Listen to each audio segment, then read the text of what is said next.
ماشي أنا في الحياة، ده أواني وده وقتي، مش بخاف مش بنين، أضعف مش عوايدي. بعد يوم أو يومين أنا هوصل وأعدي، والسحاب والسماء سقف الحلم عندي. لو صدق صاد اشيله شيل، معرفش المستحيل. طالب أنس عصام قطب رئيس اتحاد كلية الآداب السابق. أهلا بك معنا أنس، واحكي لنا ماذا حدث اليوم في رحاب جامعة المنوفية وتدشين انتخابات الاتحادات الطلابية؟ اهلا وسهلا بحضرتك استاذ محمد. طبعا كالعاده بدانا الماراثون بقياده جميله جدا من اسره الطلاب من اجل مصر، وطلق الماراثون الاستاذ الدكتور اسلام خير الله، وكان طبعا في كلمه للطالب احمد ابو عيله رئيس اتحاد طلاب جامعه المنوفيه قبل سابق. يعني الحمد لله النهارده بدانا الماراثون، وتم بالفعل سحب الاستمارات من الطلاب السابقين اللي حب يترشح تاني واللي ليه نشاط تاني.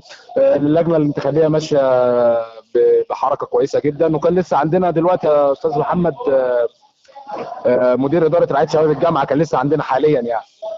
دكتور محمد شهيد. ايوه كان لسه عندنا حاليا، وهو دلوقتي فوق عند عميد كليه الاداب الاستاذ الدكتور اسامه مدني.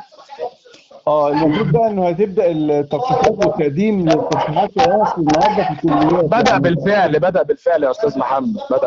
عندك في اداب بيتم ده في رعايه الشباب. حاليا انا دلوقتي قاعد في رعايه الشباب، بيتم سحب الاستمارات والطلاب هنا كلهم بيكتبوا اساميهم، والانتخابات ماشيه نزيهه زي الفل يا استاذ محمد يعني. طب جميل جدا، تحياتنا طبعا ليك يا انس وكل الطلاب، وان شاء الله نيجي بقى الاسبوع الجاي نكمل مع بعض. طبعا يا استاذ محمد مستني حضرتك تشرفنا طبعا، ونرصد ان شاء الله الاحداث الجميله دي مع الشباب باذن الله. شكرا جزيلا. طبعا يا استاذ محمد، شكرا جزيلا. ماشي أنا في الحياة، ده أواني وده وقتي، مش بخاف مش بنين، أضعف مش عوايدي. بعد يوم أو يومين أنا هوصل وأعدي، والسحاب والسماء سقف الحلم عندي.